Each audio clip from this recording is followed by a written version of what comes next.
Today we are at the second event of our cycle of conferences, which is called the Prima della Marea, so before the flood, almost ecological conversations. This is an initiative of the Forum degli Allievi, the Scuola Normale and the Scuola Superiore Sant'Anna. We are very happy to welcome you all here and of course welcome our guests.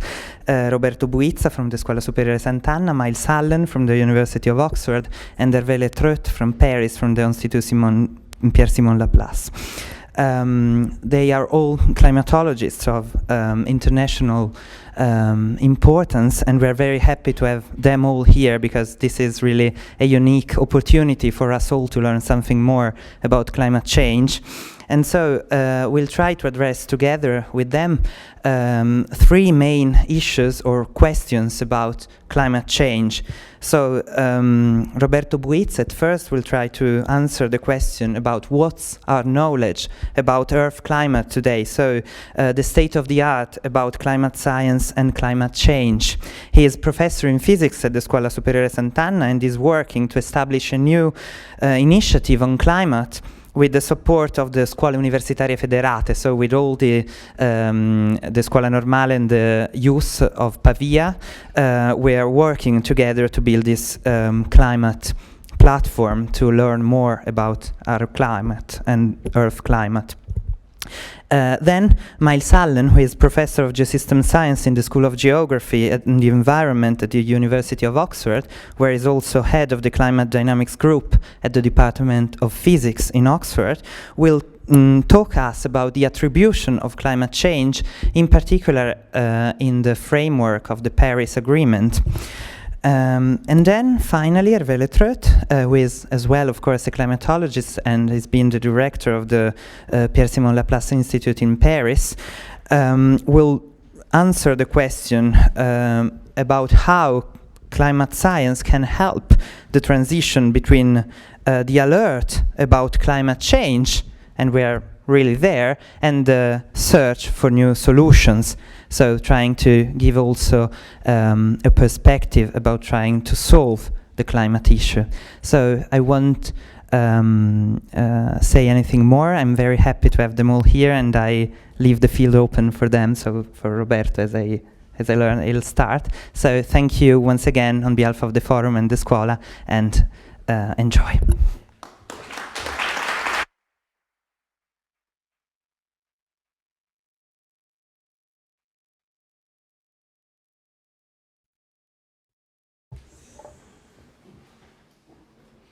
Okay, very good. No, I can use. I can do it from here. Thank you. Yeah, great to see so many people. It's clear that climate is a very important issue. So what I want to try to do in my 20-25 minutes is to give you a brief overview of what we know about climate change, what's happening. So my presentation will be based mainly on observations, on what we know about the state of the climate. So I'll start, first of all, talking about the greenhouse gases and the concentration of the greenhouse gases. What I'm showing here is the concentration from a station in Italy. It's Plateau Rosà. It's one of the two Italian stations that has been measuring greenhouse gases for many years, in the case of Plateau Rosà since 1993, with an international standard, so it's a recognized station. And clearly what we see also from this Italian station is that the concentration of CO2 keeps increasing. Unfortunately, what we also see, is if we look at the last few years, is that the blue line is the running annual mean. What we see is that it's increasing, it's growing faster than before. In fact, after the economic crisis of 2008, 2010, when the economies of all the world started working again at full speed, what we have seen is that the concentration of CO2 has been increasing faster. So not only we keep putting CO2 and greenhouse gases into the atmosphere, but unfortunately we are not able to decarbonize the system, so to decouple economic growth and emission growth. We are still fully coupled, and this is why we keep seeing CO2 increasing. And this graph shows that if we go back 40 years ago and we look at the mean over 10 years of the growth rate of CO2, we went from about 1 ppm per year to about 2.2, 2.3 now. So we more than doubled the amount of CO2, the growth rate of CO2 in the past 40 years or so. Now, the effect of this is clear in many variables. The first one that a lot of people talk about is an increase in the temperature. There are more seats here if you want. Come over to the front. If we look at temperature, now the signal that we are increasing the planet is clear. What I'm showing here is the average over Europe it's actually the anomaly. What you see here is the trend from 1960 to date of the anomaly measured over Europe of the surface temperature. So it's the anomaly with respect to the mean of the temperature over these 40 years. And on the right, you see a map of how warm the August 2019 was compared to the average climate. You see red, Europe was warmer, summer, August 2019 was warmer than average. And if you look at the color, it's about 2 degrees warmer. If you look at the graph on your left-hand side and you compare the anomalies in the 80s to the anomalies now, you see that the average over Europe is about 2 degrees warmer. So you always hear the press speaking about the global mean temperature be 1 degree, 1.2 degrees warmer than the pre-industrial levels. But there are areas of the globe that warm more than the globe. And Europe and the Mediterranean area are two areas where actually the effect of climate change is higher than on average over the globe. The poles are two other regions where warming is faster than over the globe in general. 2018 was the fourth warmer year on record, the 10 warmest year of the planet have occurred in the last 15 years. So there is clear and strong evidence that the climate is warming. As I said, that not only temperature, not only looking at temperature, we see that the climate is changing, but there are other variables that suggest the same. So what you see here on the left is, again, the temperature, the panel that you've seen before from 1850, and then how, on average, the decade mean temperature has been increasing. It has been increasing in the past 50 or 60 years by about 0.2 degrees per decade. On the right, you see what has been happening over the Arctic on the top. So I move so that you can see from over there. And on the bottom, the increase in the sea level. Again, these variables also shows that the climate is changing and is changing fast. Over the Arctic this year, we reach the second smallest extensions of the sea ice. There is a seat here if you want, over there, on the left. On the map, you see in white the extension of the sea ice in August of this year. In red, you see how was the sea ice extension on average over the past 40 years. And on the left, you see the trend in terms of of sea ice extent again compared to the mean of a period, of a 40-year period. And what you see is that the situation now is that we have lost about 35% of the extension of the sea ice. Now, despite the warming, every now and then we also see very cold episodes. For example, January 2019, an extremely cold spell over the US made the president of the USA, where is global warming? Actually, we would benefit for a little bit of global warming. We don't want this type of very extreme cold temperature in our area. But what you have to realize is that as the atmosphere, as the climate system gets warmer, what it happens is that there is more energy in the system, and so there is more variability. More variability means that, for example, the position of a jet stream that causes this type of events, this type of cold events, can vary more than in the past. So a jet stream that can move more than 40, 50 years ago, that can make the flow coming more from the north, is what causes this type of extreme events. And I try to represent what's happening, what it means in terms of distribution of events on this graph on the left. So in black you see the distribution of a climate now. It's around the mean. You can have some cold event, or sorry, on the right, the warm event, on the left, the cold events.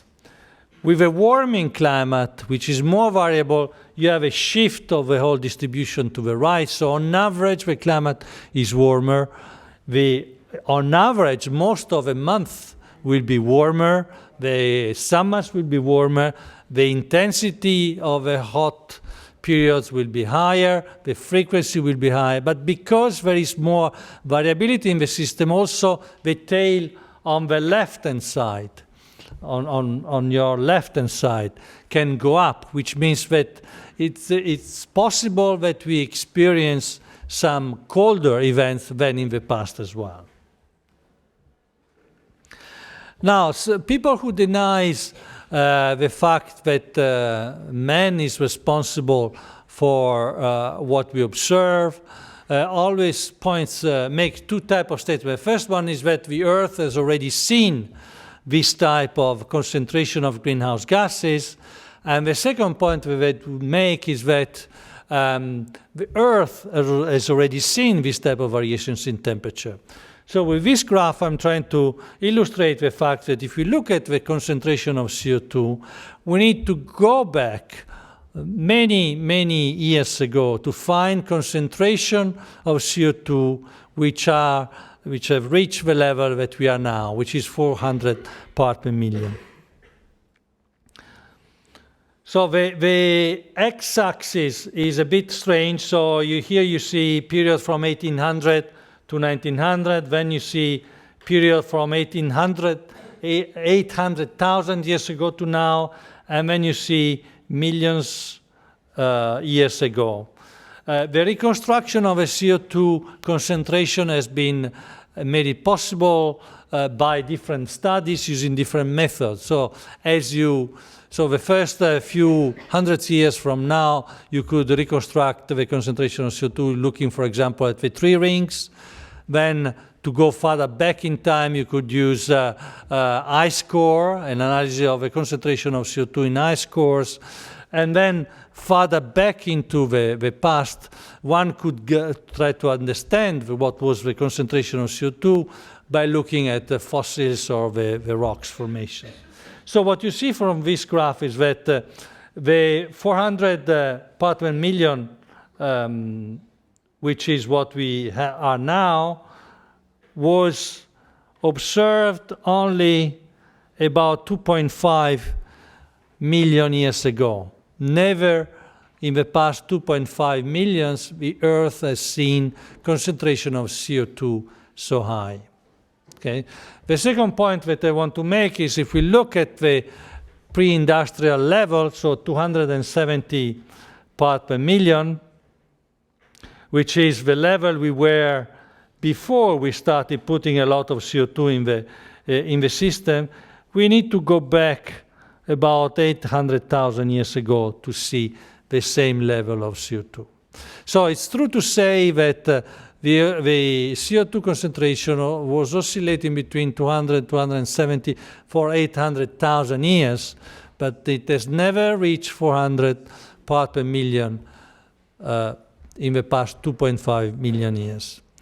The other point that I want to make, so as I said, the x-axis is a funny way of displaying the concentration. So what's happening is that over a 50-year period, we have been increasing the concentration of CO2 from 270 to 400 in a very, very short period, 50 years. Usually, if you look at the variations in CO2 concentration, for example, here, you see that they were happening over much longer period, tens of thousands of years. So the system, we are putting the system, the whole Earth system, into trying to adapt to new level of CO2 concentration over a very short time period. Now I want to address the second point that some of the skeptics and the people who put into dispute the fact that we are the main responsible for climate change. The second point that they often raise is that what we see is simply a natural oscillation of a temperature. The system goes through periods of warmer and colder climate, so what we are seeing and experiencing now is something like that. Well, again, if we look at past estimates of a climate, we see that this is actually not the case. What I'm showing here is an image from a publications of this year in Nature.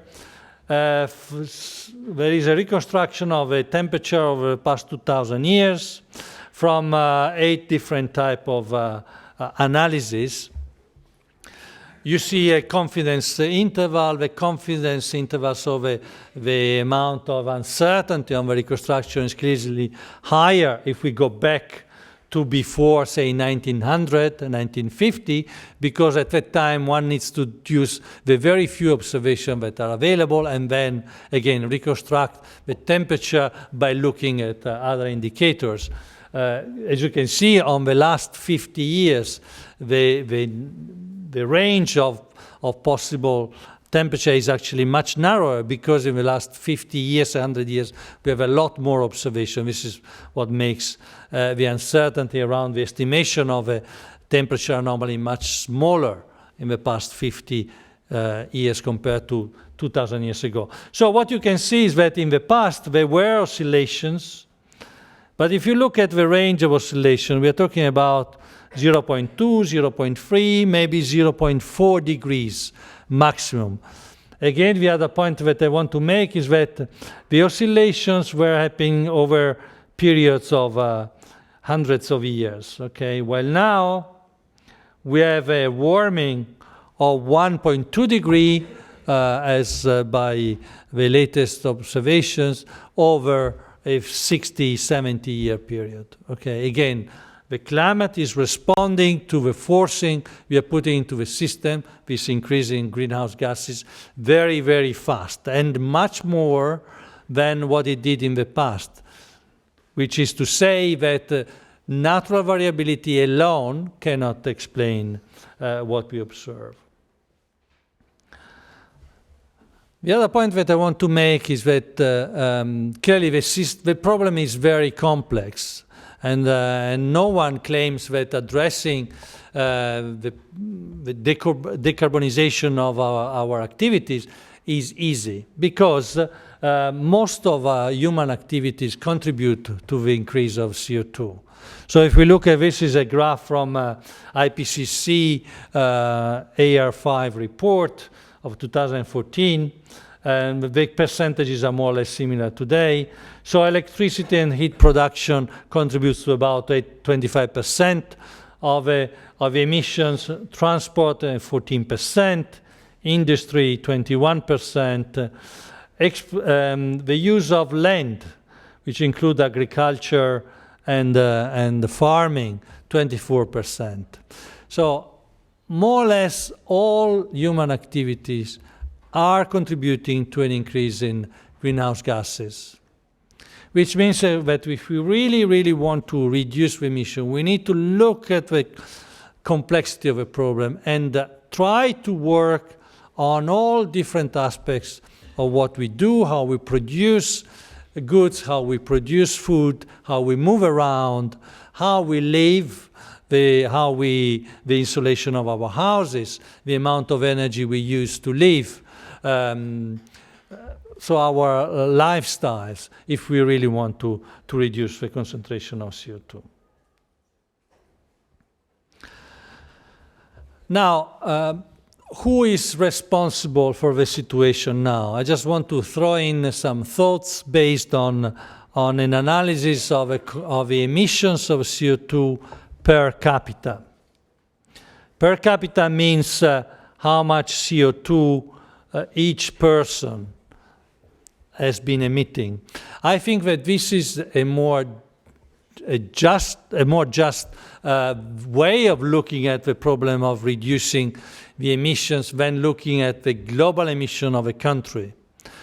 Because I link it to the fact that we are where we are in terms of lifestyle and wealth, thanks to the fact that we have been able to access energy that has allowed us to develop, to produce goods, to move around, and so on. So I think it's right to that everyone has access to the same level of energy. So I don't think it's correct that we look at, for example, China and India with 1.3 billion or 1 billion people and look at the whole amount of emissions that each of these countries emit. We need to take that number, divide by the population to have a better, a more just value of emissions. Okay, if we look at that, we clearly see that this is a graph of emissions per year per capita from 1991 to date. Data comes from World Bank. Not today, to 2014. You see that USA, Canada, and Australia are the three countries with the highest values, which are today around 17 tons of CO2 equivalent per year. Europe is down here, close to China, at around 7 tons per capita per year. India is further down, still at about less than 2 or around 2 tons of CO2 per capita. It's interesting to look at what happened to China. China was around 2.5 until around 2000, 2001, and then has been developing and growing fast.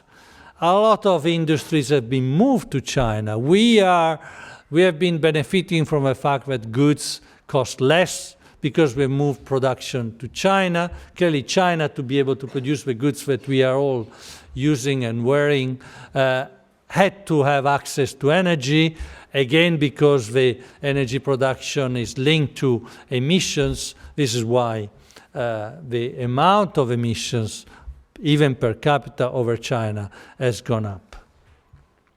If we now sum over the past 25 years, so from 91 to 2014, the tons of CO2 that each person has emitted, we can have an idea of who contributed most to the current situation. And if we do this exercise, you clearly see that it's us, it's Europeans, it's the Americans, Australia and Canada, which are more responsible for the situation where we are.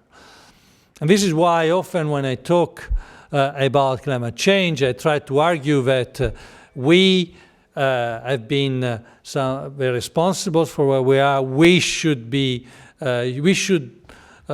have a moral responsibility also to take action and lead the world into trying to decarbonize the way we produce and we live. I make another point again about attribution, but I think my colleagues will probably talk about this. Correct? You're showing this graph, Myles? Okay, then I'll skip this graph and I'll go to my conclusion. So what I've been trying to do with my first presentation is to give you a brief overview of where we are, okay, what we know about what's happening. I've shown you observations of CO2 that have been going up. They've been going up faster in the past 5, 6, 7 years because the economy has been growing a lot and because we still have a lot of coupling between economic growth and CO2 emission. Most of the energy we use to develop and to make goods or to move around are linked to combustion of fossil fuels. I've shown you graphs of what we observe. We observe that the temperature is going up, but not only that. We observe that sea ice is melting. We observe that sea level is rising. And again, also the climate system is telling us that these changes are also happening faster. Sea ice extension melting has accelerated, sea level rise has accelerated in the past decades. We are now at 3 millimeters per year. We were at 2 millimeters per year only 10, 15 years ago. It seems a small number, but I can guarantee you that if you go to cities like Venice, this is going to cause big problems in 50 years or so. I tried to argue and to show you that we are responsible. I showed you time records of CO2 concentration and of temperature variations, and I tried to give you evidence that shows that the way the system is changing now, the amount of increase in CO2 and the increase in temperature is really quite unique. Never, as far as we know, the system has gone through this global, fast changes in temperature, for example, as it's happening now. Okay? In some way, my message is we need to act and we need to take responsibility and show the world, we as Italians, as Europeans, as a wealthy country with the technology to do it and the money to do it, we need to show that that we can be done. We can really think of a different way of continuing to develop. And I stop here. Thank you very much.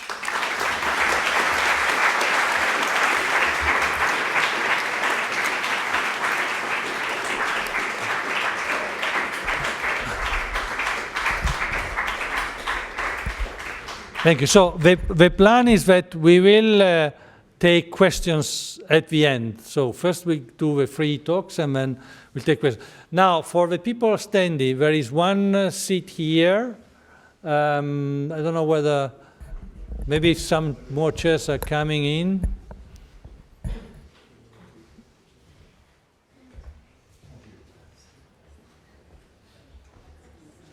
This works in a funny way. Yeah, hi. So I was very impressed. Yeah, because it's linked to that one. Yeah, yeah. So you press and then you need to wait until it appears. It's I'm excited about using it. I've never had such a thing.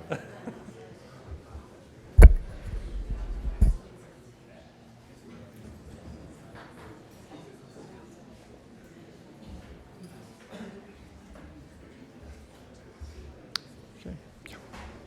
So do I.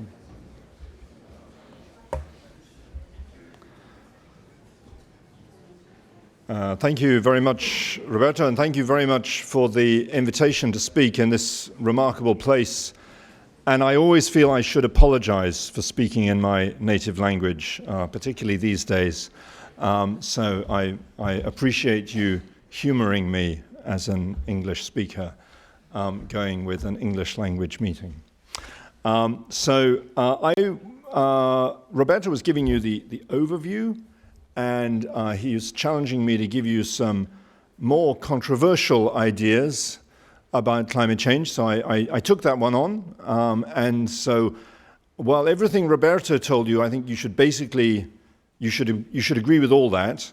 I'm not expecting you to agree with everything I'm going to tell you. And you'll see, I think, as we go along, some ideas that you may find a little bit more controversial.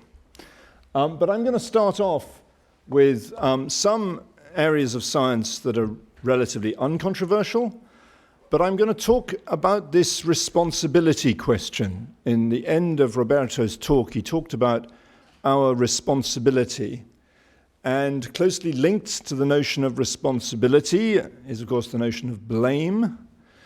And we are increasingly talking about the issue of blame for harm caused by greenhouse gas emissions. So there's three questions I'd like to think about. Is there a causal link? Can we establish a causal link between emissions and harm and actual damage? It's not necessarily easy to do that. So I'll talk about a little bit about the principles of how we have to do that. Then we get onto a really interesting question of whether harm was foreseeable. Was it possible to anticipate what we are seeing today, given what we knew far enough ago that we could have done something about it? Because, of course, that plays into this question of responsibility. If something happens completely by accident, then, of course, you can argue that you're not responsible. And so this question of foreseeability turns out to be very important in the debate about what we're going to, about how we deal with the situation we're in. And the third one, which I think is really interesting, I want to challenge you on, is whether the harm is avoidable. Is what we're doing today an inevitable consequence of development? And this will lead us on to the idea of addressing climate change by decarbonizing fossil fuels. And if that sounds like a contradiction to you, I hope by the end of this talk you will see that it's not a complete contradiction, the idea of decarbonizing fossil fuels, but it should sound a little strange. It's not something it's not a way we typically think about the climate problem. So to start with the science of attribution, this is a map of temperatures in Europe of this past summer. Roberto's already talked about this kind of development in European weather. This is specifically June 2019, and Roberto is showing you a seasonal average temperature.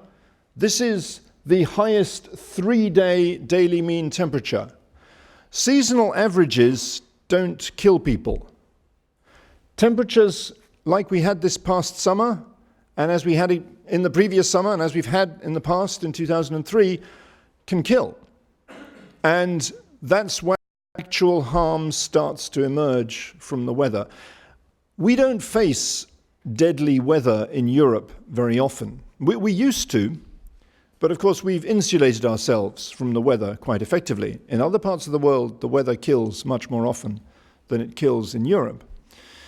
But this is just an example of the kind of harmful weather event that it's reasonable to ask, what is the role of climate change in the event we're seeing? And if we're talking about a short-term weather event, something like a 3-day heat wave, it's never the case that this could not have happened without climate change. So you can never say that in a natural world there is no way we would ever have seen a 3-day heat wave as warm as these temperatures you're seeing here in southern Europe. But what we can do is to look at the way in which the risk, the probability of these events has changed as a result of human influence on climate. And this is becoming increasingly routine. So the European Centre for Medium-Range Weather Forecasting has recently initiated a service under the Copernicus Climate Services Programme, which will be assessing how much human influence on climate has contributed to the probability of occurrence of specific individual weather events. So I hope that in the not too distant future, explaining the weather will become as much part of the Weather Service's job as predicting it. Because the principle is the same. If we can predict it, we can attribute it. We can say what is driving it. And that's what we're seeing here on the right. These are just a number of different estimates of how much human influence on climate, greenhouse gas emissions, increased the risk of that, increased the probability of that very hot summer occurring in 2019. And you can see that these estimates they're kind of all over the place. In fact, embarrassingly, the odd one out, I was hoping this would, oh, here we are. Yes, I was excited about using this, so I was determined to use it. I never used such a thing before. Okay, embarrassingly, the odd one out, which you should ignore, is the one which comes from Oxford. We know why that one's wrong, but the other ones all agree with each other reasonably well, but there's quite a big spread all the way from a factor of 2 increase in risk to a factor of maybe more than 20 increase in risk. So these are all big changes, these are all big increases, but if you had to have a precise number, we're still not there. We still have a lot of disagreement between different models. And that's why I really hope this new push towards making attribution a climate service will increase our confidence and the reliability of these attribution assessments. And it's something we're hoping to work with Roberto and his group here in Pisa on going forward into the future. That's, if you like, is the hard part. The easy part, when you've established how greenhouse gas emissions have affected the weather, is to say who was responsible for those greenhouse gas emissions. The reason this is easy is because we are dealing with an industry that has documented very precisely exactly what it has done to the planet. It's actually relatively straightforward to go back and trace where the carbon dioxide has come from to products sold by a relatively limited number of large companies.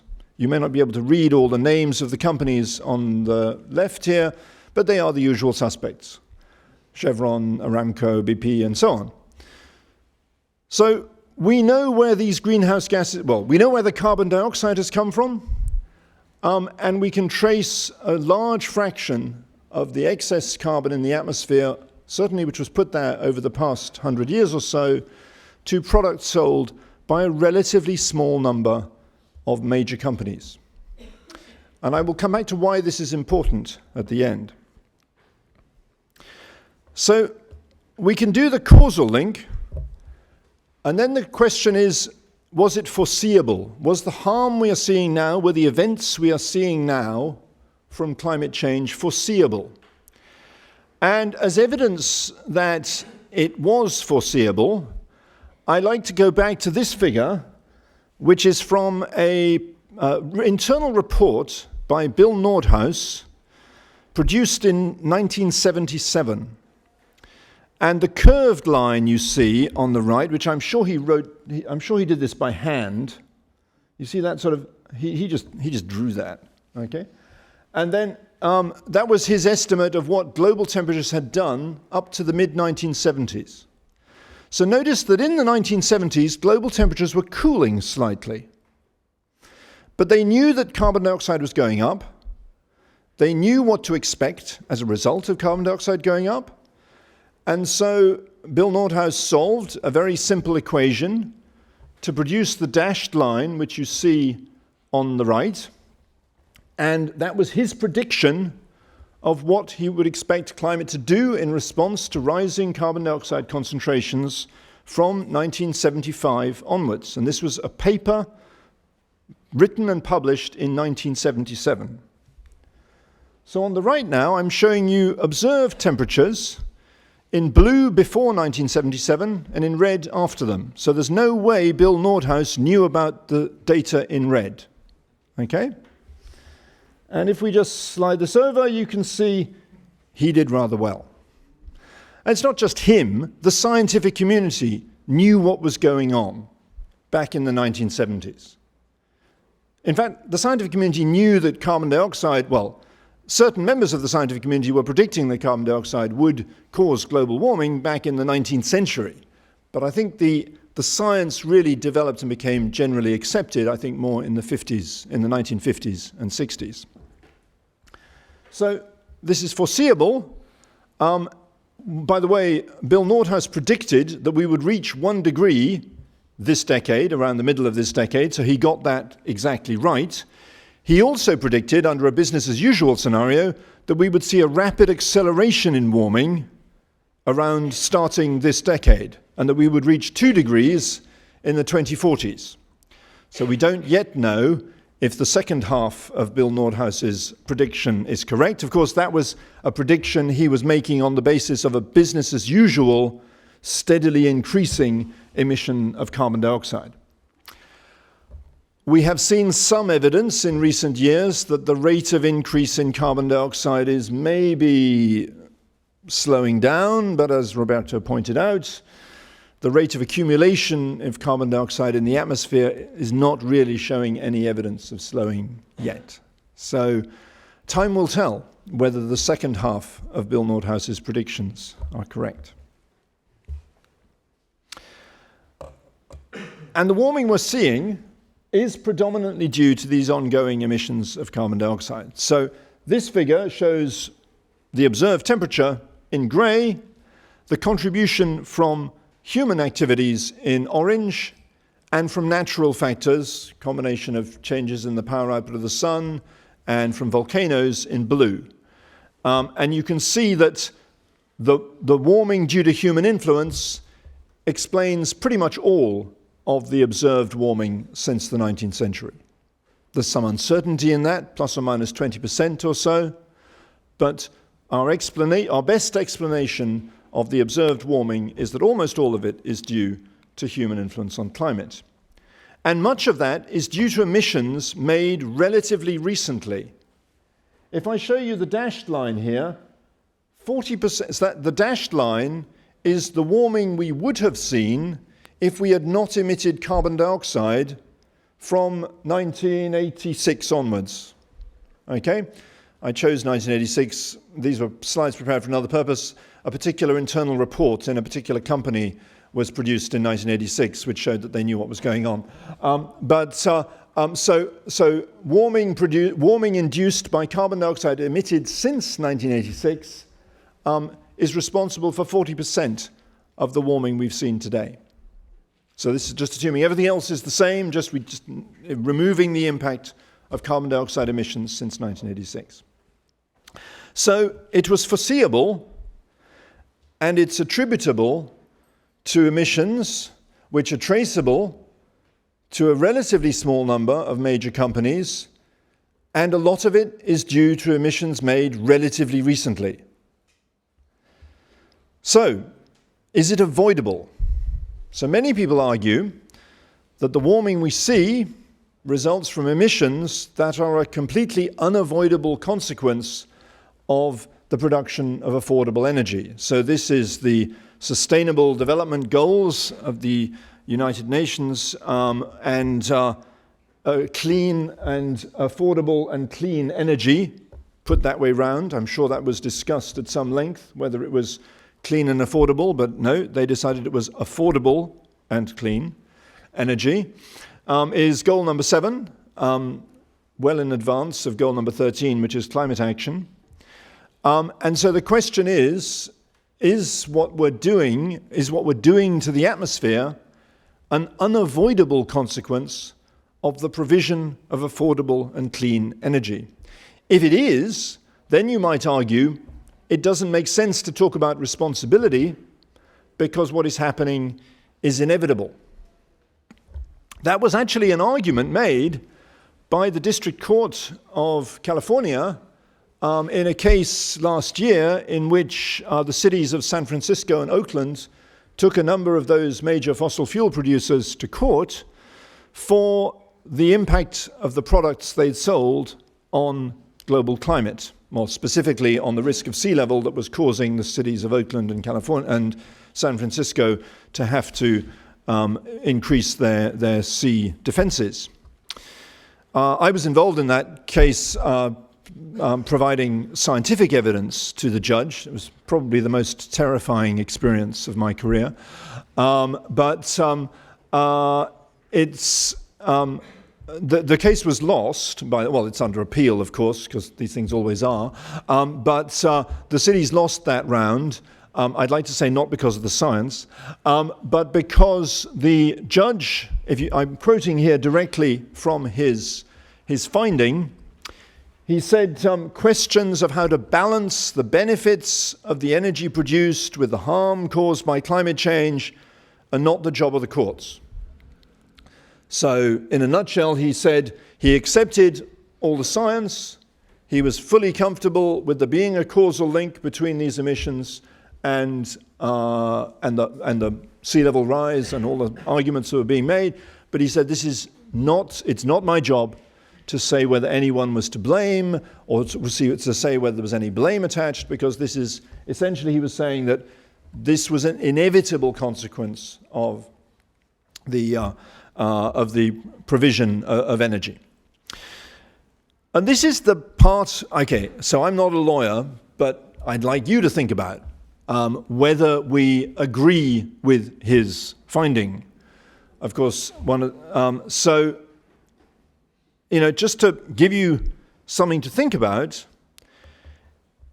we discovered earlier in this decade, or rather British Petroleum discovered to its cost, that if you release fossil carbon in large quantities onto the floor of the Gulf of Mexico, you have to pay a lot of money for compensation and cleanup. Okay, so here is a shrimp farmer whose livelihood was badly damaged by the Macondo oil spill, and I'm sure he got some compensation from BP for the damage it did to his livelihood, and BP also had to spend a lot of money paying possibly the same shrimp farmer to help clean up the oil spill. Okay? Nobody argued about that. Even BP couldn't really argue that, yes, of course, they messed up, they released a lot of fossil carbon into the ocean, and they had to help clean it up. If you release fossil carbon into the atmosphere, what happens? Nothing. Why not? I guess the argument is, well, it's inevitable that you release the fossil carbon into the atmosphere in order to extract the energy from the fossil carbon, which is an inherent part of a modern developed economy. But is it?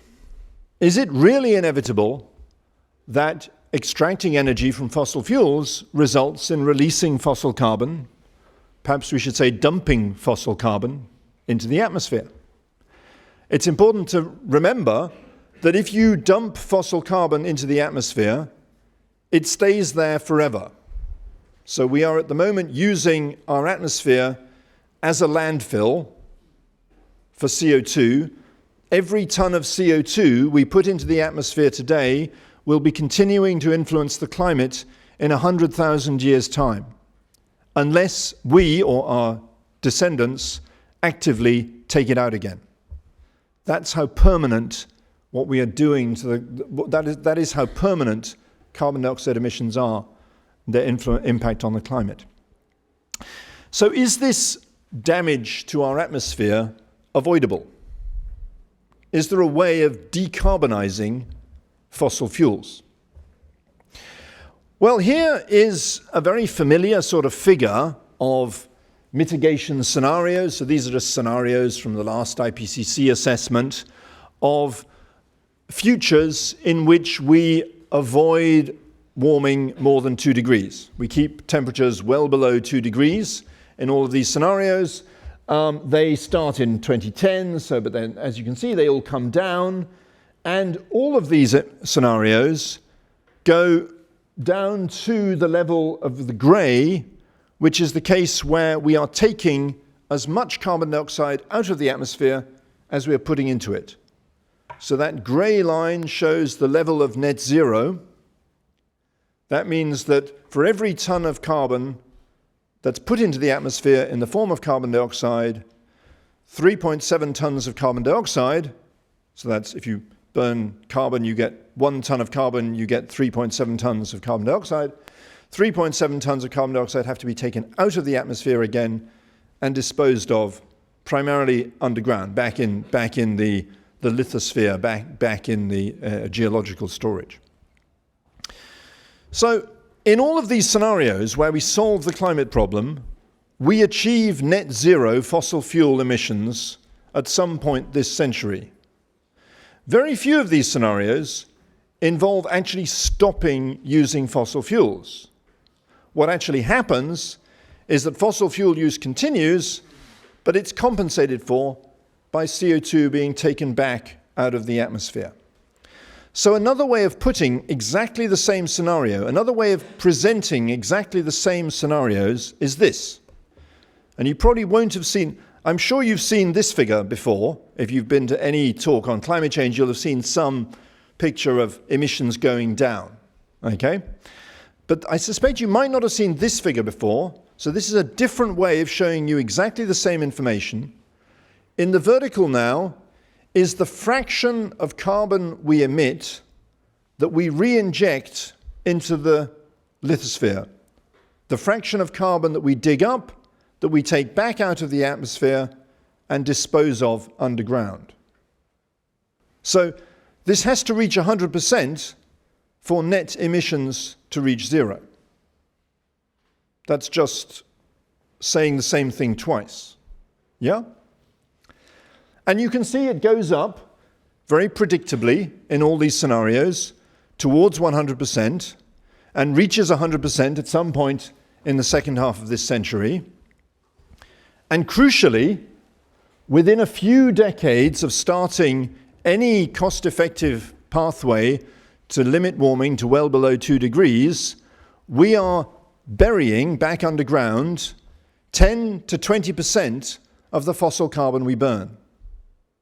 We are burying CO2, 10 to 20% of the amount of CO2 generated by the fossil carbon we burn, within a decade or two of starting any effective climate policy. Right now, the rate of disposal of CO2 is about 0.2%. Okay? And that's actually mostly used for enhanced oil recovery, and we don't even know how much of that leaks back out again. So we are effectively at zero, and we are not increasing this fraction at all. And that's potentially going to be expensive, because the longer you leave it, the more expensive climate mitigation becomes. So this is, in my view, a scandal, because there are options available for decarbonizing fossil fuels. It is perfectly possible today to capture a reasonable fraction, in fact we're doing it already in some places, to capture a reasonable fraction of the fossil CO2 generated by the fossil fuels we use and re-inject it back underground. Nobody is doing it. No part of Europe is doing it on any scale because there's no incentive to do it. To start with, if you're just capturing some of the CO2, remember those curves, they start at zero and they move up to 100%. When you're capturing the first 10 or 20%, you can do what they're doing in Norway here, where you're just capturing the emissions associated with the production of fossil fuels and the emissions associated with, so the emissions generated by refining and so on of the fossil fuels, which is a fair percentage of the fuels we use. And that you can do capturing at point sources, and the cost is manageable, $50 per ton of CO2. As we go forward into the century, we have to go beyond just capturing point sources of CO2, but we actually have to start recapturing CO2 from the atmosphere. And here's an artist's impression of what such a recapture facility might look like if we actually have to start literally sucking carbon dioxide back out of the atmosphere. We don't know how much this will cost. It'll cost a lot more than $50 per ton of CO2, but nobody has any incentive to find out what it costs because nobody's trying to do it at the moment. So harm could have been avoided, I would argue, at an affordable cost. And it still could be avoided. If you look at those scenarios for limiting warming to well below 2 degrees, within 10 to 15 years of starting a pathway towards net zero, we are burying 1 ton in 5 or so, 1 ton in 10 to 1 ton in 5 of the carbon dioxide generated by the fossil fuels we use, without exception. So we're not trying to do that at the moment. And that's something it's very straightforward to ask the industry to do. In fact, if the industry had started such a disposal program in the 2000s, we would now be on a path to 1.5 degrees. And the cost, if we got going now, arguably it's too late for 1.5 degrees, but we could still be on a path to limit warming to well below 2 degrees. And what is interesting is because you're starting low with a relatively small fraction of the carbon dioxide generated by the fossil fuels you burn, if this was taken up by the entire industry, the cost per ton of carbon would actually be less than what we spend on the ETS price at the moment. The cost per ton of carbon used, the cost that they would want to pass on to the consumers. It's important to remember, whenever we talk about the fossil fuel industry, it actually means all of us, because we all use their products. And if they were disposing of the CO2 generated by their products, we would have to pay for that. But to start with, it wouldn't cost very much. By the end of the century, it would cost a lot, because we'd have to pay for the cost of actually recapturing the CO2 out of the atmosphere and burying it back underground. Fossil carbon, if you actually allow for the cost of disposal of CO2, will become very expensive over this century. And so we will probably use much less of it. But that's a decision our children can take, how much fossil carbon they actually want to use when they take into account the full costs of making their use consistent with a stable climate. So I want to end with a thought for you. I don't know if you know that next year the COP26, the annual conference of the parties of the United Nations Framework Convention on Climate Change, it's to be co-hosted by Britain and Italy. It'll be held in Glasgow. There will be a pre-COP, there will be a meeting beforehand in Italy. I don't know where. Maybe nobody knows where. Anyway, but it will be in Italy. Okay. I don't yet know what's going to happen at this COP. I don't think anybody does. Certainly not the government of Britain, if we have a government of Britain at that point. But one thing which could happen would be for some major fossil fuel extractors to actually come up themselves with a plan for net zero. And that would mean that, for an extractive fossil fuel company to have a credible plan for net zero, they would have to have a plan to dispose of a ton of CO2 for every ton generated by the products they sell. Fossil fuel companies are already thinking about this. The discussions are going on within the companies, but they're worried about what their customers will say if their product gets more expensive. Well, maybe their major customers we have to put pressure on their major customers to say, no, if you're going to use fossil fuels, you should be using fossil fuels that are consistent with stabilizing our climate. So I had to fly here to speak to you today. There's a lot of argument about short-haul flights. I would rather that I didn't have to spend my time worrying about whether I can come to Pisa to speak to you about climate change, and the airline that's flying me makes sure that it does so in a way that isn't harming our climate. That way, the people whose job it is to fly people around worry about dealing with the consequences, not the individuals who are actually buying their products.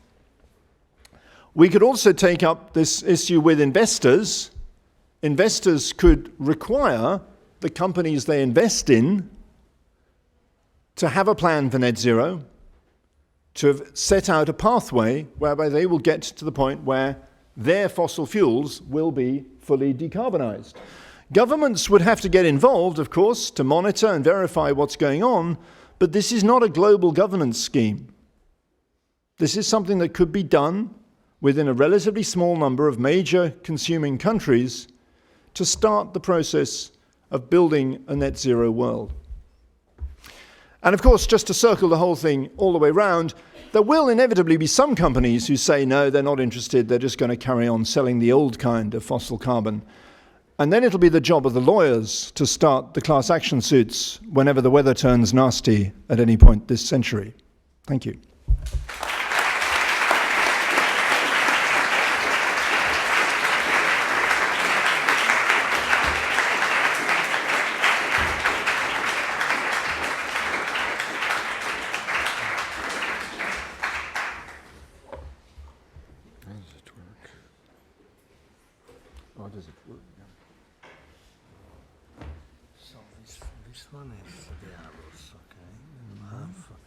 This one you need to press it, keep it pressed, and then, so it works with the computer. You keep it pressed and eventually it will, the circle will appear, and you have to keep it pressed to maintain the circle and to go ahead, forward, a big white, and this is a back,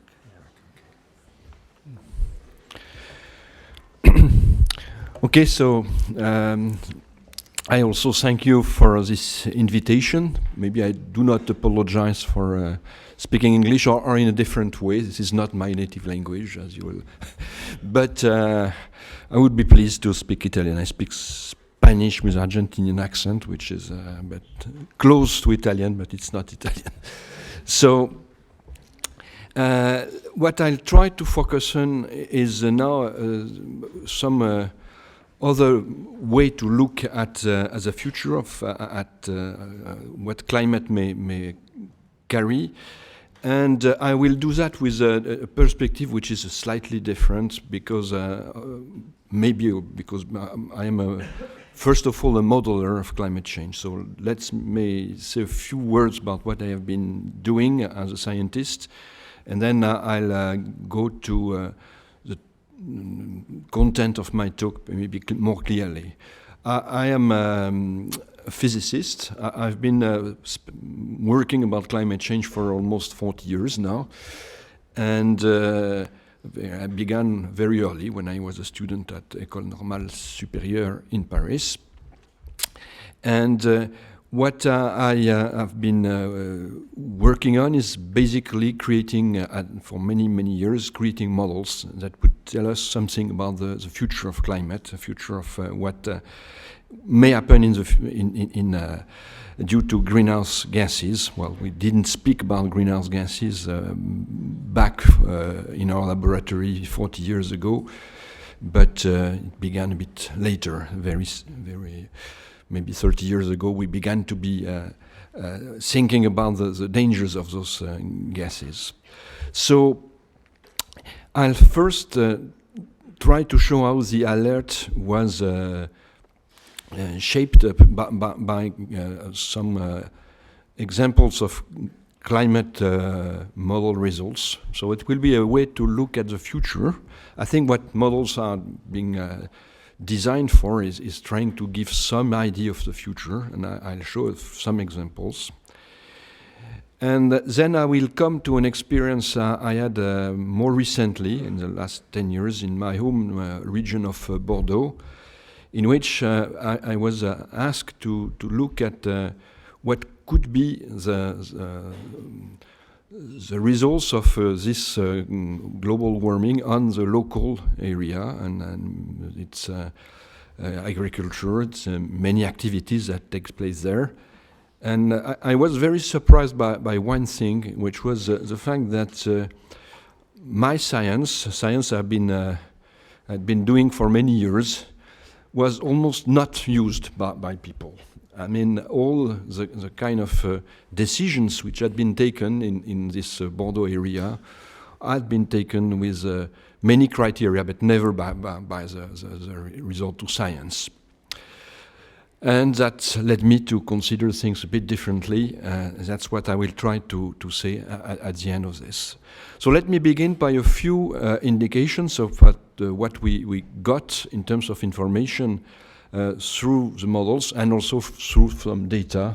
And I'm also mentioning, am I speaking about from the point of view of one institute, which is Institut Pierre Simon Laplace, which is a federation of laboratories in the Paris area. I've been director of this until last month, in fact, for 10 years.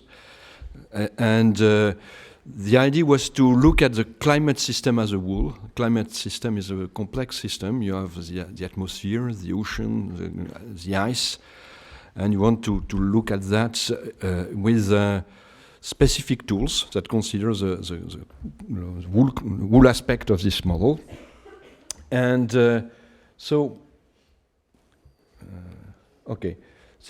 we have two kinds of tools to do that. One are the models, which I will emphasize a little in this talk. And models of the climate system are complex tools. Basically, the development of a model, and that has been our case, is something that takes between 50, 100 persons for maybe 20 years. And you build some monster, which is which takes the form of a software with maybe, in our case, 20 millions of lines of codes, and it's all based on equations. And the idea of these models is to try to build a numerical world that will be a numerical world that looks like, when you look at the results, look like the real system. But of course, you don't want to have just a copy of the real world. It would be a waste of time. We have already a real world. You want to have something which helps you understand the real world. So I will not definitely detail this, but just keep in mind this vocation of the models to be looking and giving advice about the future. Now, the other things we've been working a lot with in our model, in our institute, is the data, the satellite vision. Just one thing, we have now the capacity to look at many parameters. When we look at climate change, when we try to foresee what it will be, we have, of course, a view of increase in temperature, increase in or decrease or variations in precipitation, but we have also a lot of more variable. We can look from data from satellite and also within our model to what can happen to the crops, to the acidification of the sea. You have a lot of parameters that models are now able to look at. And many of you look at the complete carbon cycle, you look at many things that are really the results of the model. And this is also a way to look at the complete system and to think about what is important in what's happening right now. So I'll go back to this later on. Now, let's look at some of the conditions for the model climate models to exist. You see here an image which I like. It's an old one. Okay, well, it's a game, yes. And what you see here are the amount of CO2 in the atmosphere here, and you have other gases, but this is complex, maybe. And this is for 10,000 years. And what you see is that after those 10,000 years, you have a quick increase, which corresponds to what's happening now. That's what helps the model to describe things. We are living something like a rupture of a quasi-equilibrium. We had a quasi-equilibrium in the system, and now we are provoking some kind of rupture. And it's even a bit difficult to understand why the level of the CO2 was so so well maintained for many decennies like that, but many decades. It's it's a fact. It's a fact we can take. We are now breaking this equilibrium, which was what of the last 10,000 years, and we've been doing that rather quickly. When we look at when the emissions of CO2 began, really, it's for the largest part after World War II. So we have been changing brutally our system in a matter of a few decades. And so it's something that will that is really behind the conception of the models. We designed the model to be more or less at equilibrium before everything begins, everything begins, and then we try to look at what may happen. So one thing which is important is to, and I'll try to focus on what are the many things have been said already. And try to focus on a few issues which I think are important. This, what you see here, is the carbon dioxide, which is emitted in the atmosphere right now. You see that. Well, I don't dwell on the unities, but what you see here is that it's increasing. It's not a budget that's accumulated. Now, really, well, yes. You see here 10 means 10 per year, 10 billions of tons of CO2, that's per year.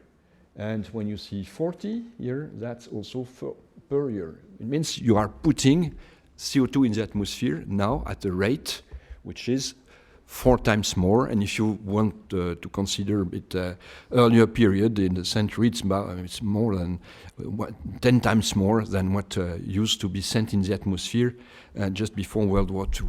So we are like a glass, which we are in which we are putting some CO2. We are putting CO2 at a rate which is a lot, depends what reference we take, but a lot of more quickly. Now, another thing I wanted to show is we have some capacity to do some predictions with the models, and I don't want to show that in all details, but if you look at that, this is probably the first exercise which was done with all the existing models. That was in 2000. Mostly a bit before the turn of the century, and it was ready for the report, IPCC report of 2001. And what you see here is the results of different models. And what I try to show is that the predictions which are done here and which are no better or but no worse than the one that was shown by I'm sorry. Just before was actually right. If you this was 20 years ago. If you look 20 years after where we are, and it's a bit imprecise just with this, but we can show it more or less. You will see that we are at 1 degree, more or less. 20 years later, it means we are on a trajectory which is a quick trajectory, and we've been able, with the models, more or less, to monitor this quick trajectory. The models can show a bit better also.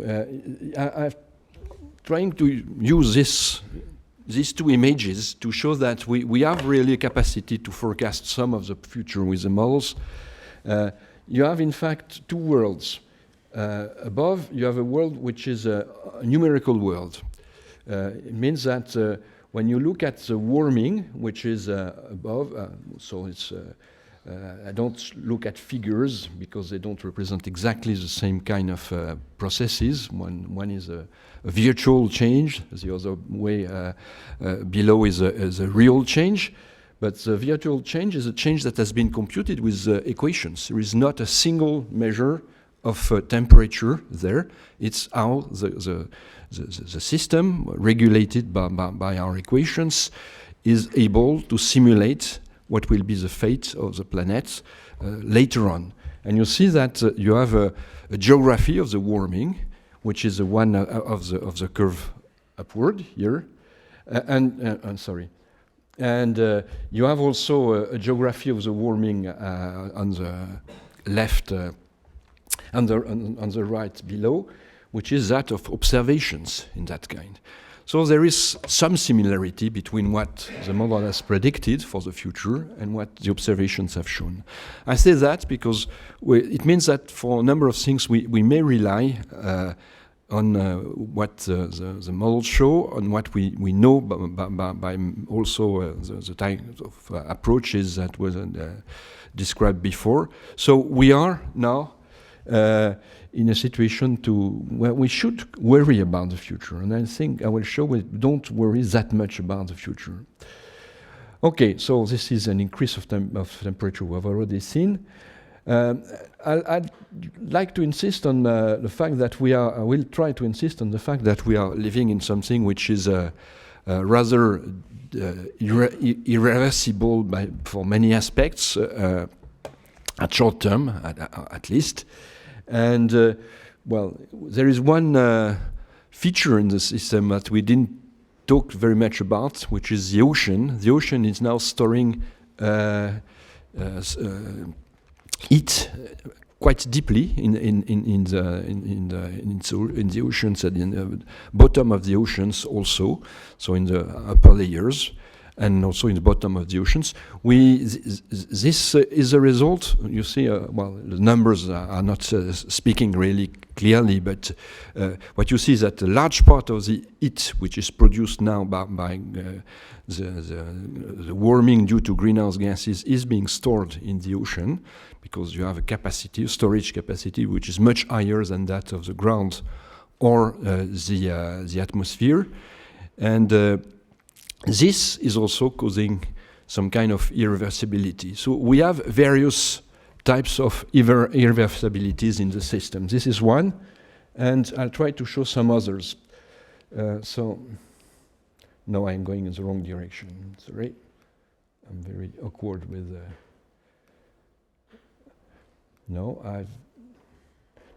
I didn't put this, and I'll show later. But I want to say two things. First, that we have, in terms of greenhouse gases, two important things we should stress. First is that these gases have generally a long lifetime, very long lifetime. When we speak about CO2, we speak about a gas which we say stays in the atmosphere. It's not exactly staying in the atmosphere, it's not the same molecules, but the principle they represent is something that lasts, we say, 1 century, which means that it's a half-life. After 1 century, half of the CO2 which has been sent in the atmosphere if at one moment is still there. It means not exactly, as I said, the same molecules, but it's the effect of these emissions is still there. It's a very huge memory in the system, and this huge memory is not always taken into account by the different policy makers. They don't have the feeling of this huge memory. And I have a father who is 89 now, so I tell him, yeah, well, you belong to the people that have the CO2 which was sent on the day of your birth is still for more than half in the atmosphere. That's one thing. The other thing is that as the gases stay very long in the atmosphere, they are also completely mixed in the atmosphere, and and I think I have a diagram after that, but I'll say it right now. The kind of mix we have in terms of greenhouse gases in the atmosphere is a mix where everything is really coming from anywhere above our heads. We have here CO2 coming from China, from America, from different, and the percentage of each of these gas represents the percentage of the emission of those gases by the different actors. So we are in a situation where we are not completely the master of the situation, because we depend on what has been done by the other nations. So let me go on with this. I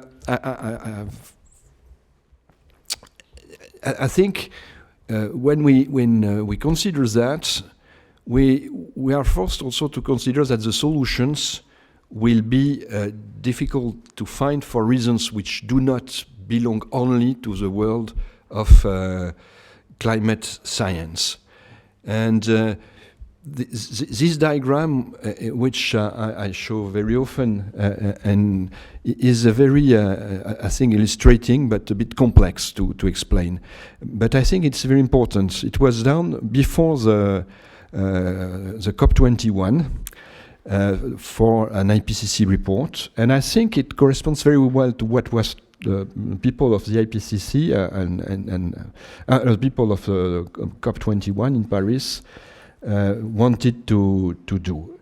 So what you see here, I'll try to stabilize this, is an image which is symbolically representing some green area that's on Earth with a green area. This green area is the opportunity of action to reduce, for example, to reduce greenhouse gases and foremost CO2.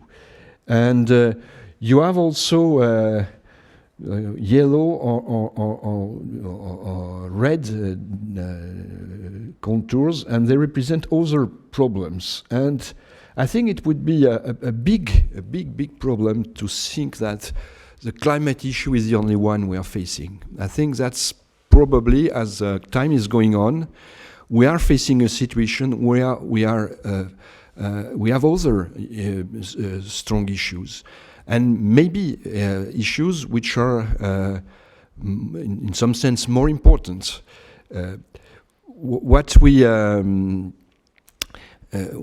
done in the last decades was to send a lot of CO2 in the atmosphere. There are many things that cannot be reverted, and it's also the same for biodiversity. It's also the same for all the social processes. We had a huge increase in demography, which is there. So we are facing a situation where the world of today cannot be the world of yesterday. For many different reasons, and with many different aspects. So if we want really to deal with this situation, we have to deal with a situation which is a bit more complex. And the idea of this diagram, which had been made there, was to try to find a way to address this complex issue, where we are facing not one problem, but many different problems. And the idea was that there was a need for negotiation, and this need for negotiation was represented here by the kind of motion you have until people manage to align all the problems in some ways where they are resilient, which is, of course, not easy. But it was a prefiguration of what is the Paris Agreement, where we have every 5 years a meeting points where people should try to look at what they have promised and what they should promise to be on track. Now, this is to show that we are not on track. And this is a result. I was charged during COP21 with a few groups. By Mrs. Royal was our Minister of Ecology, to follow what are the engagements of the different states.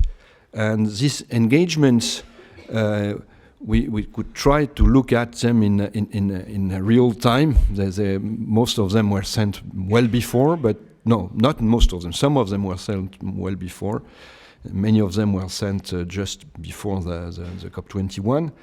And you have your routes, which are part of the sort of routes which were sown also by just before. And what you see here is by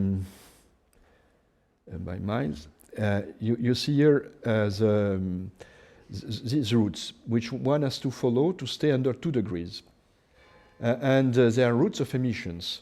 You see in red what was the impact of the engagement of the states. Well, we're well above. And you can also have some hint of what would be the emissions if there was no engagement of the states. And unfortunately, I think the real road which we follow now is more this one, because the states generally do not comply with their engagements. So we're in situations where we tend to emit too much CO2 in a much too large quantity to be able to stay under 2 degrees right now. Incidentally, the engagement of the states are very short. They concern the period 2015-2030, so they are not looking at the whole century. Every figures that was given in the papers, so to the level of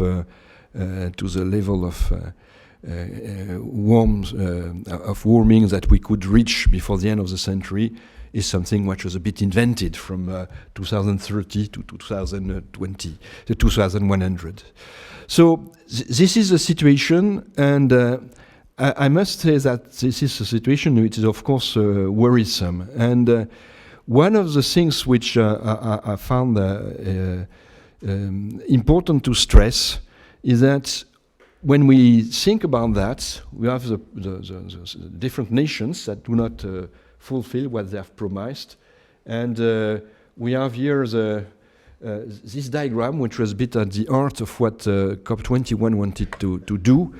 Well, there is one body which I think and I'm sure for some of them, of the conceptors of COP21 wanted to believe in, was the strength at some point of public opinion. And I think probably among all the factors that can really be of some weight, there is public opinion. I think nobody really believed that the United Nations had the power to induce or to punish some country and to have something that would be done by force.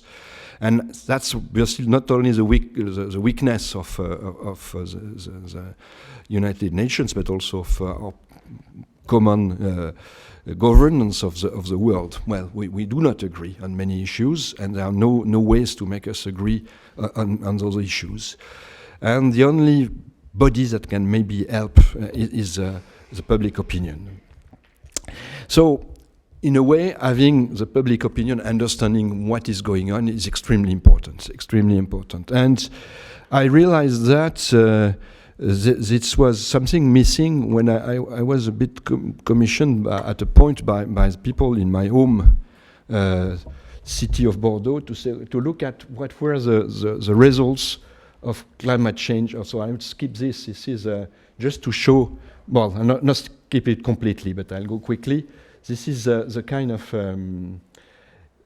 energy supply, which is where you see the different factors. And maybe it's worth showing, but it's been in some way addressed also in the last talk differently. Just this is this button. What you see here is the increase of the energy produced, and what you see is the kind of energy which is produced. So, if you find the colors, the brown, blue, and lighter blue, this is fossil fuels.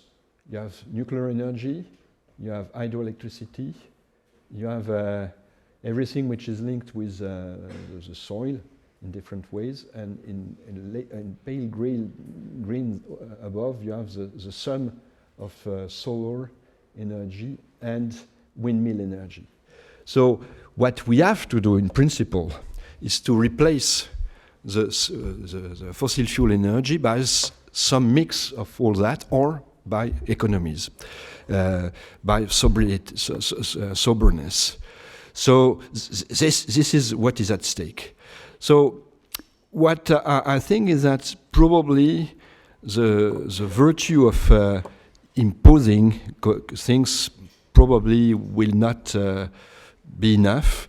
And I was glad to try to see in different contexts whether there can be dynamics, local dynamics maybe, that could work in a different way and provide some kind of ambition at a different scale for those issues. So that's the last part I will speak about. And so this was the share I was mentioning. The diagram was a bit later, the share of the different nations in sending CO2 in the atmosphere. You can just look it quickly. And this is something that has been already discussed. If we want to, so I don't want to spend too much time, but if we want really to stay under 2 degrees, we need to go to, and that's this diagram on the left, to negative emissions of CO2, which you see there. So I'll not repeat what has been said already. And this is also something which had been said, the importance and many details by Myles, which means that we have really to decarbonize in some different way by putting the CO2 in the soil, in deeper soil. Okay, so just let's look a bit at, I think, something that can be reproduced and which is not a huge contribution, but I think which is a nice way to look also at the problems. And the idea was to try to, well, I was commissioned by the people of Bordeaux area. Bordeaux is a city which is known for its wine, but it's also at the head of a region which is large, but as large as Portugal, more or less. And the idea was to look how the city would suffer from climate change, and what could be done to remedy this. So, when you look at a region which is, well, I have to be quick now. When you look at the region like that, you are constrained by what is happening elsewhere. So you do not have all the possibilities. This is a warming in the Bordeaux area, and you don't have the possibility to escape from the conditions which are coming from elsewhere in the world and and the emissions that are from any part of the world. Now, and I'll try to, you have a number of things also that, well, I escaped this. But what you can see very easily is that this local scale is a complex scale where you have a world of different interactions between different processes, and that that are generally not studied in great detail. I was, as I mentioned, very surprised when we began this study by 2 things. First, it was extremely easy to convince people to participate. In a matter of years, a few years, we managed to have about 400 persons participating to this actively, because it was their land, their place, the place where they felt concerned by.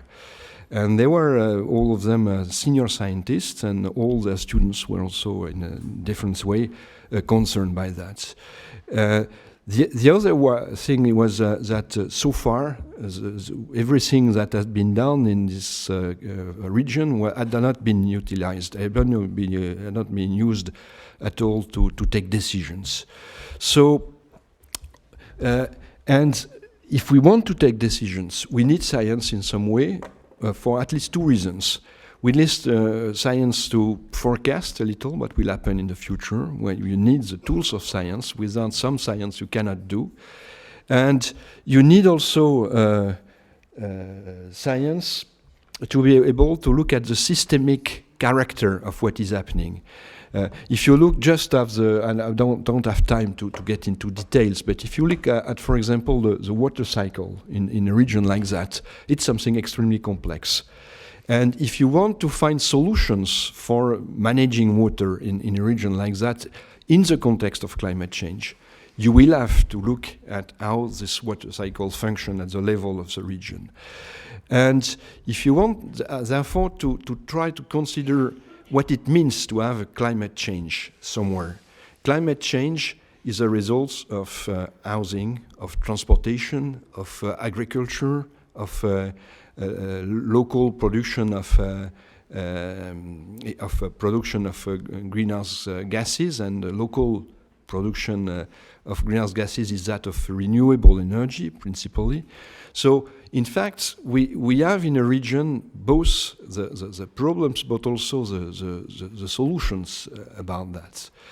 And what we found over the years is that, in fact, probably what we need to have is incentives for the people.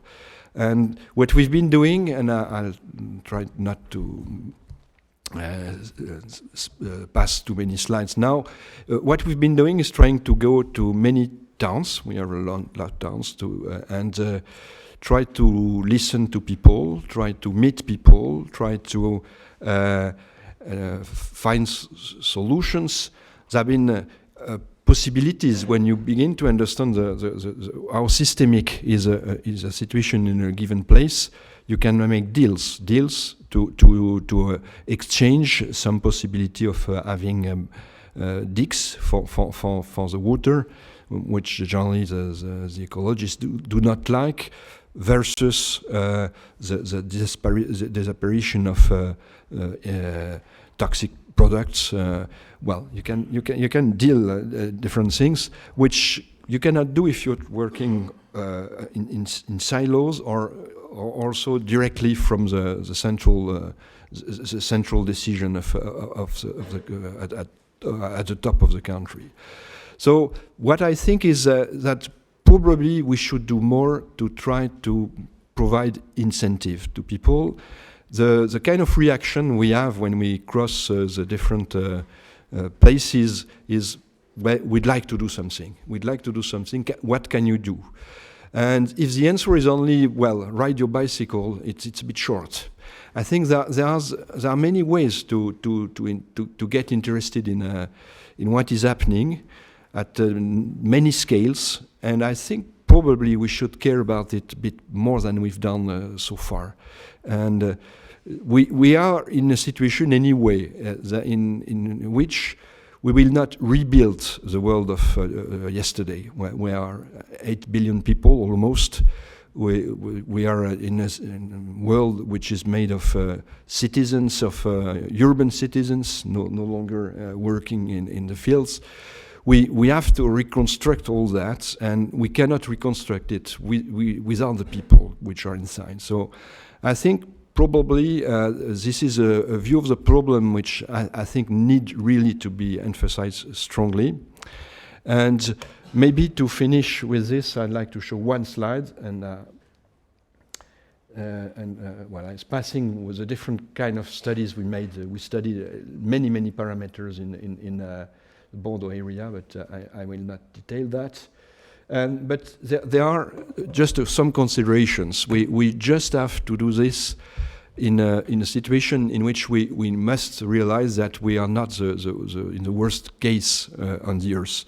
The most vulnerable states are in the south, and so we have some kind of we must realize that. And I've put this, which is not from myself. The universal is the local without the borders.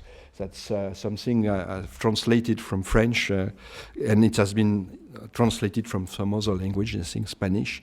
So, I think it's important to realize that. So, I have keywords. If we want to look at that and be in agreement with the population, we need to have some mediation, education, listening, sharing, and also probably to have some methods which are more those of new mathematics, active follow-up of local environments. And then there are two words which are key, I think. It's anticipation and solidarity. Okay.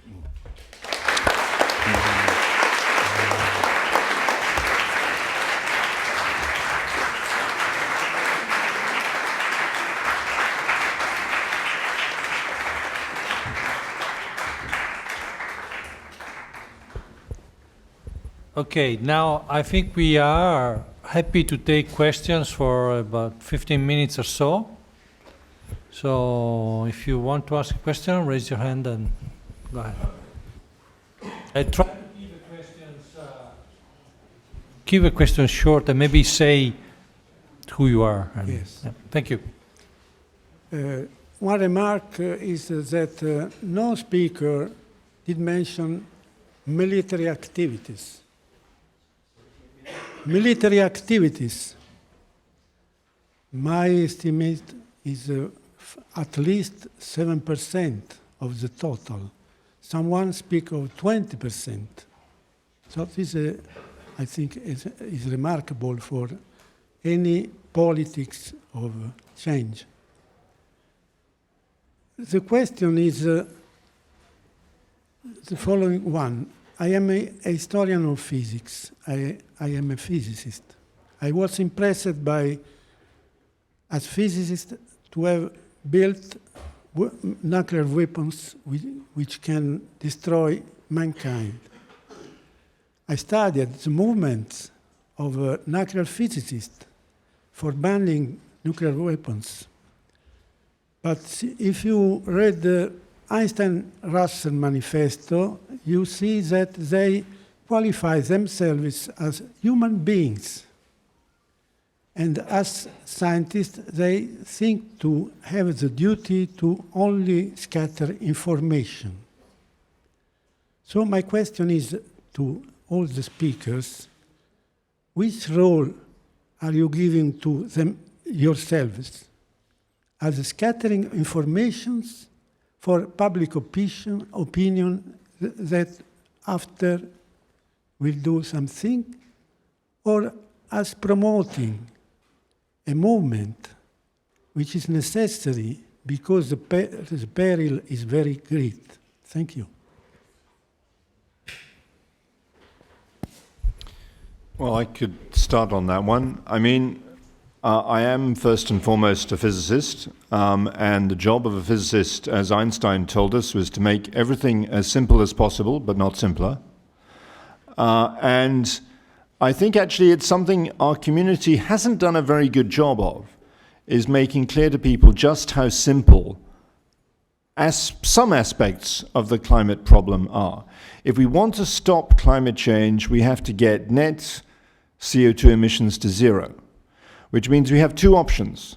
We either have to develop the technology to dispose of 1 ton of CO2 for every ton that is generated by burning fossil fuels, or we have to have a worldwide ban on the extraction and use of fossil fuels, which would definitely involve the military. If you don't like the second future, and you don't want endless climate change, you have to accept the first future. And this has consequences for anybody benefiting from the use of fossil fuels today. We should be investing the profits which are made in our fossil-fueled economy today into allowing our children to dispose of the CO2 we are generating. That follows to me as simply as day follows night. You want to add something? First of all, I would like to thank all the speakers. No, I just can say that I completely agree with that. The difficulty is of course, and we are living in a world where we are not the masters. We have a world which is difficult with countries which like war, I think, and so or may like at least confrontation. So the difficulty is there, and I would add that speaking about the sequestration of carbon in the ground in France, for example, there is huge number of people that are just plainly against this because they think this is dangerous. I don't think at all that this is dangerous because we just store in methane in the soil in winter in summer for the winter, and it's methane is explosive. It's much more dangerous, and we do that routinely. So, but the work of conviction, of education, is which we have to do for any solution, is tremendous. That's something I've slowly realized, but it's tremendous if we want really to achieve something. I'm Simone Zanotto. I'm a researcher in nanophotonics here in Pisa. And first of all, I'd like to thank all the speakers for very interesting talks. I have a question about the sea level increase. If I'm not wrong, you haven't shown any data on this. May you please comment on this, give any data? Well, actually I skipped. I had some diagrams about that, and I skipped some, yes. Yes, it's something which is clearly one of the, speaking about simple things, basically in terms of physics, something that is simple.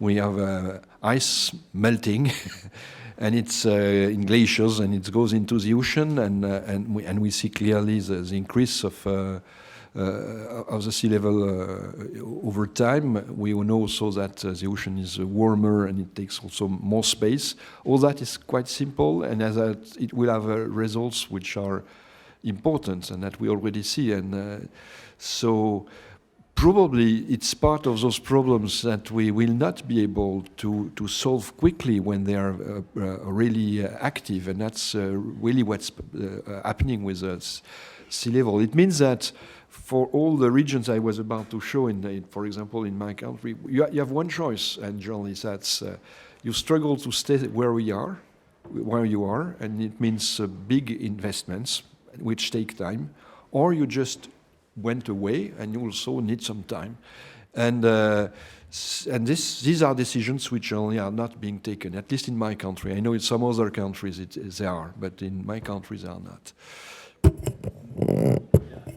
I just want to add that I showed this a graph. It showed that used to be like 1.5 millimeters per year. It became 2, and now we are at 3 millimeters per year increase in sea level rise. So evidence is there that it's happening. So living in Pisa is quite dangerous. Sorry? Living in Pisa, which is close to the coast, is quite dangerous. Well, it will become, yes. Any more questions? Yeah. Good evening. My name is Michelangelo Roncella, and I represent the European Federalist Movement. So I will not ask any questions, so if you want, I can go away. No, I'm joking. Anyway, my intervention will be a contribution about the climate issue on political and institutional point of view. In fact, our goal is the creation of a European Federation and then the World Federation as evoked by Immanuel Kant.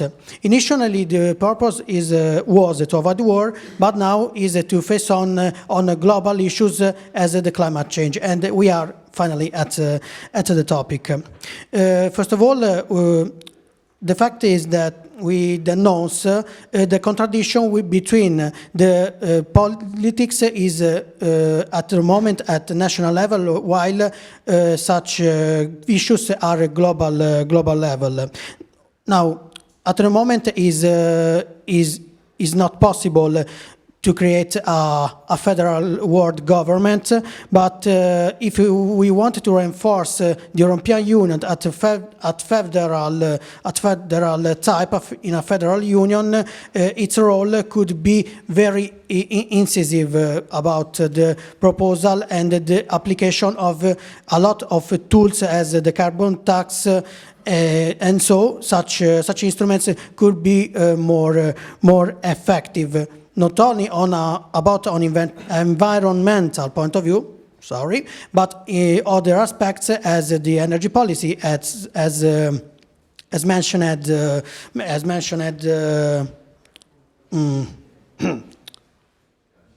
Yes, and other issues that could be connected is the unemployment policy and, of course, the geopolitics. We cannot, for example, forget the fact that USA abandoned the Kyoto Protocol.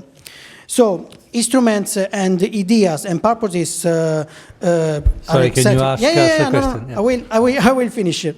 So to conclusion, there are the instruments to face on environmental issues, but the current European Union institutional system is very strange, and it don't permit to application such goals.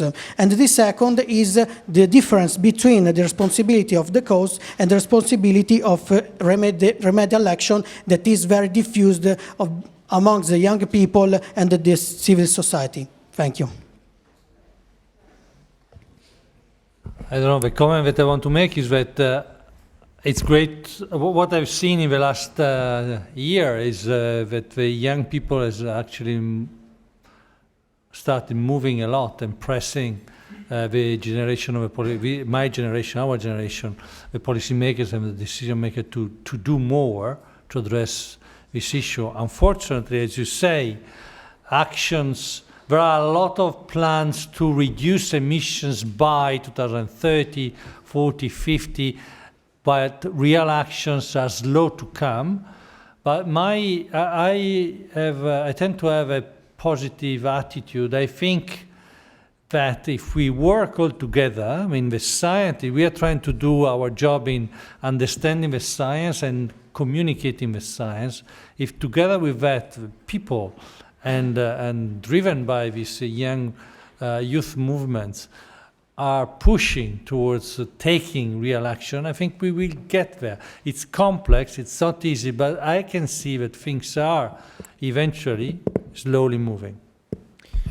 Just quickly on this, though, I've spent a lot of the past year talking to young people, some very young people, about the climate issue. And the one thing I really challenge them with is they've got to come up with something they're asking for. It's all very well to say we demand climate action, but it's very easy for a government to say, yeah, we're taking climate action, we've signed the Paris Accord. So I think young people need, I mean, maybe it's not fair to expect the school kids to come up with what they want, but I think the students who are campaigning for climate action really need to think, what do you want to happen? And it's worth making sure that if you're making a demand of something, it's worth demanding action from the player that has the biggest capacity to act. So if we demand that the government solve this problem, solving climate change might cost 1 to 2% of GDP. Okay, that's a lot of money when you think about it in terms of a government spending that money from taxpayers, from what they receive in taxes. And every government that looks at that amount of money, they get frightened. At the same time, that same money is 10 to 20% only of what we currently spend on energy. 85% of that and more spent on fossil energy. 10 to 20% doesn't sound like such a big deal. So demand action, but demand action from the institutions that can afford to act. And it's very clear which those institutions are. So I guess we take the last question. Daniele, till what time can we? Thank you. My name is Silvia Giamberini. I work for the National Research Council of Italy, and I'm a scientist, but my comment is not about science. I really appreciated the fact that you mentioned investments, responsible investments.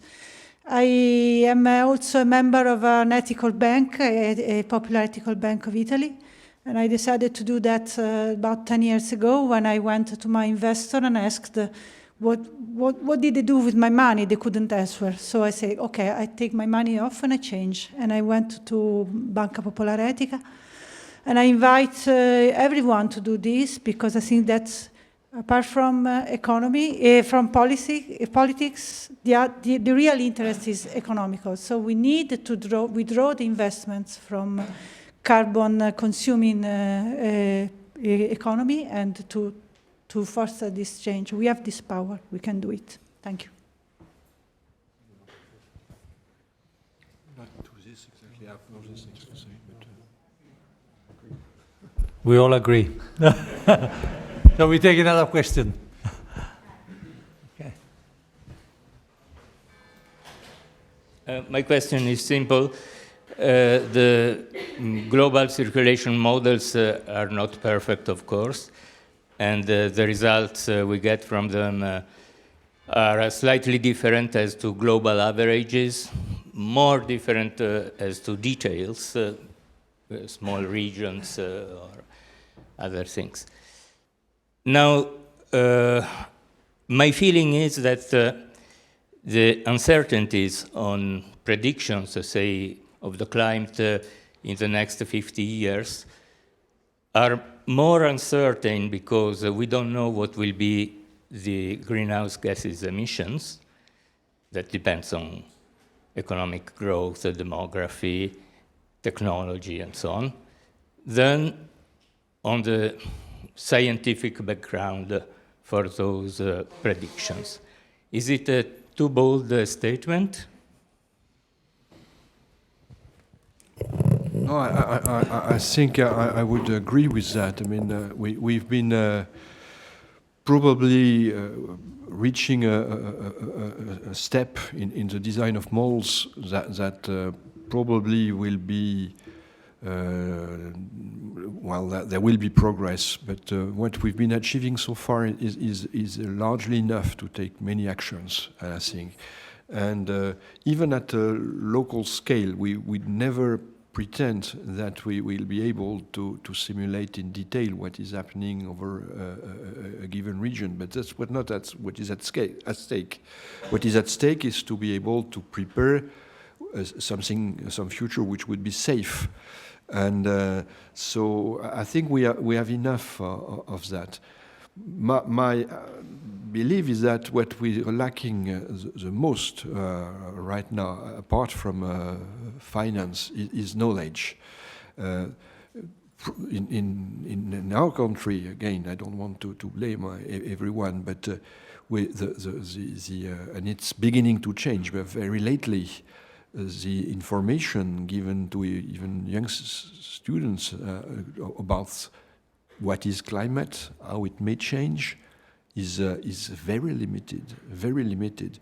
I'm a professor at Sorbonne University. I think there are 400,000 students. And we've been trying to promote some multidisciplinary teaching after many, many years of fight, to be able to give some ideas to those other students. And well, we got the right for 35 students after many, many debates.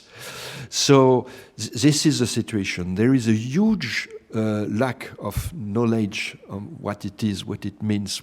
So I think models are no longer what is the problem for what we know, for what we that impede to take actions. I think that's all other features now. So thank you very much for your talks. I think we can thank you once more again.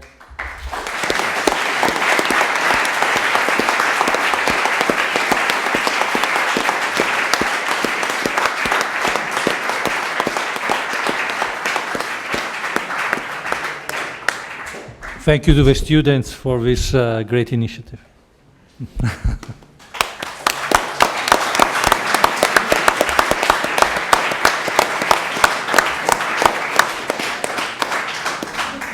That was a very nice question to finish with, actually. Yes. We're kind of done.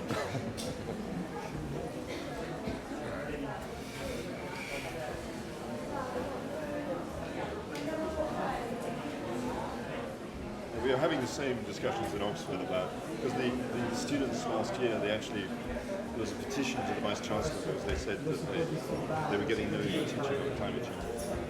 And the students were complaining about it. I thought it was more